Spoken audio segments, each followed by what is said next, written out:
Hello, kind people. This is Dmitry. Welcome to my weekly listener recap.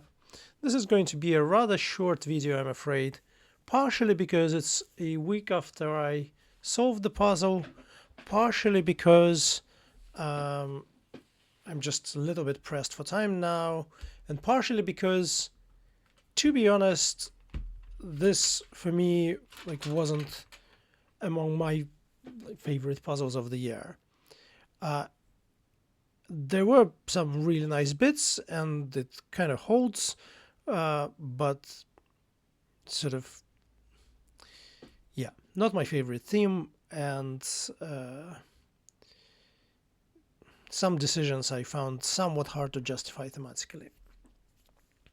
Anyway, let's have a look. It's called Pooh, it's by Eclogue, which I believe is a collaboration set.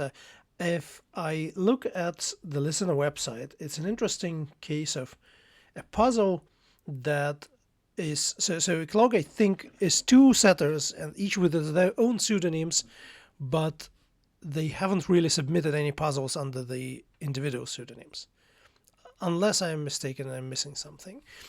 There are a couple listeners by Eclogue. One of them, I think, was the Christmas one, and I can't really remember what the other one was, something about planets. So let's have a look at the preamble of this one. Clues are given in alphabetical orders of their answers. I don't think we have seen many jigsaws this year, so but one of the traditional types of puzzles. So you can have normal ones where you know where answers go. You can have carte blanches where you need to construct the grid yourself. And then there are these jigsaws where typically you have bars in the grid so you know where to insert the answers, but they're not given in the normal order. Instead, they're given typically in the alphabetical order of the answers, which is the case here. So the grid locations must be deduced. In 14 clues, a word must be altered by moving an interior letter on a thematic basis to enable solving. In the given order, the moved letters spell a thematic title.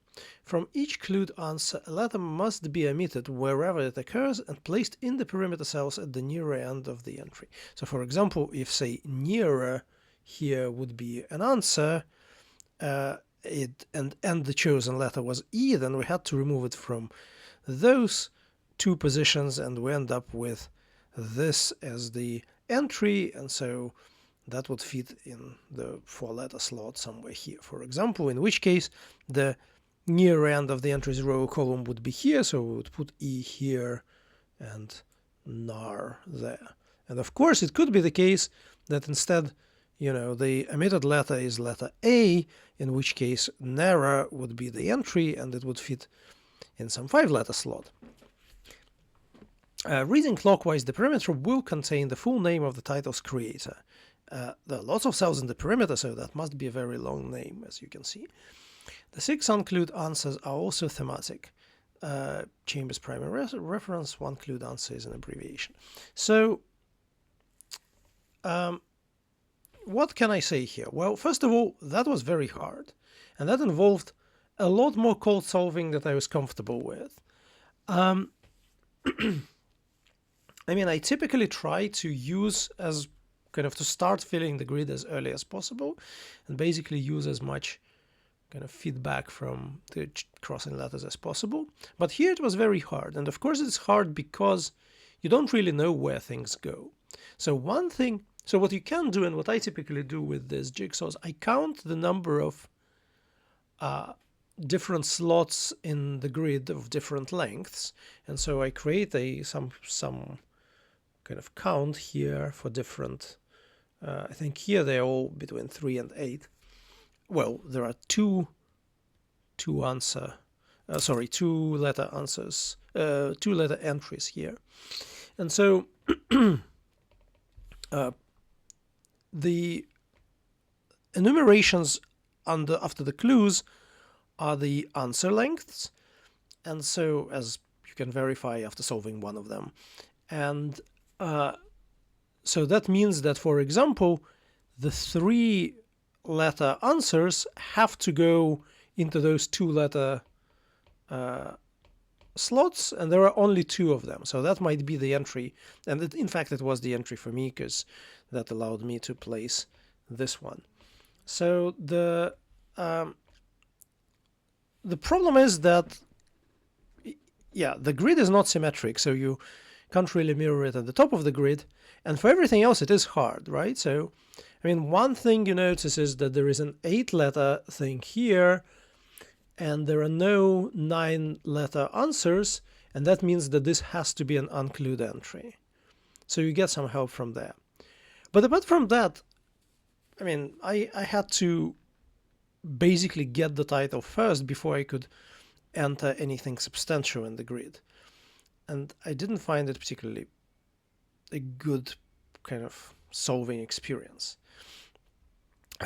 So what else can I say? Well, so at some point you so you just start solving basically wherever you can, and then at some point you encounter these clues that need to be modified, and we know that one letter has to be moved.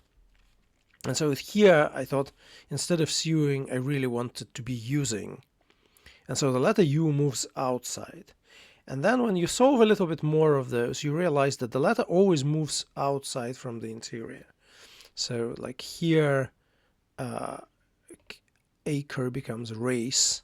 And so, okay, let's have a look at some of the clues. Apple variety planted on most of race. So to raise is to rush, and this is most of race. Planted is set, and russet is an apple variety. So this dwarf is using Luxembourg for power, perhaps. So happily is a word for meaning perhaps. Happy is one of those Snow White dwarfs. And so, yeah, you use L for Luxembourg, for P for power, and you get happily. And so on. So at some point you realize that the letter always moves from the interior outside. And that actually helps with spelling outward here. And then it took me some time to get the outward word. What? And in fact, where is the E?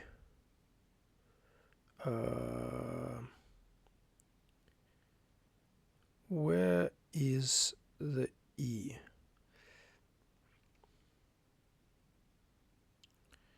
Oh, and now I forgot where the E is. It's less than ideal. Where was it?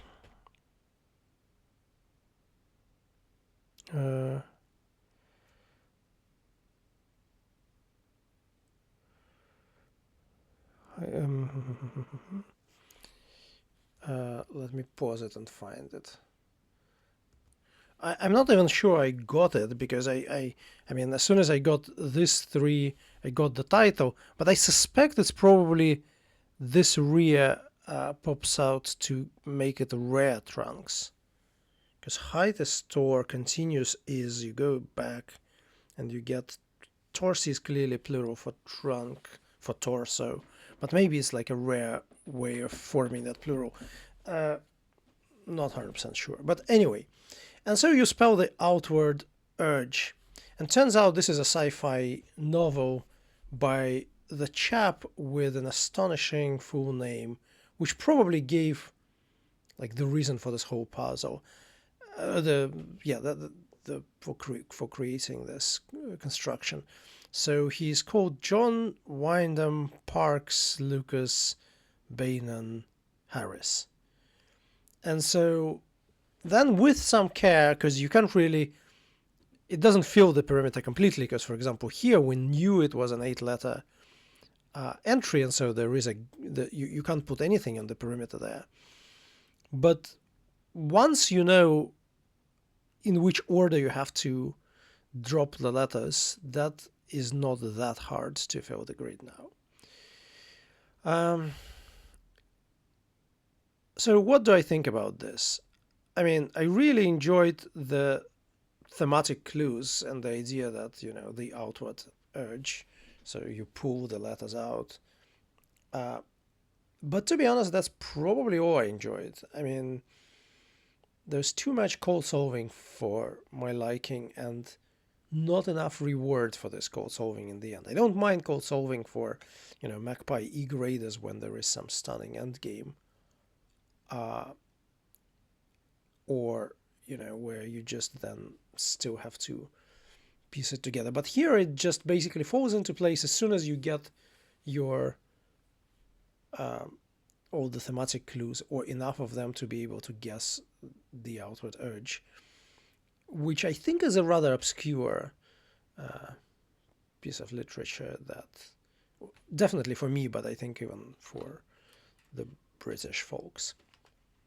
So anyway, I mean, it's a solid listener, but I wouldn't make my top 20 puzzles of the year, I think. So let's see what next, and in fact, like this week brings. The new one is out in 1 hour and 5 minutes. Yeah, see you next week. Bye.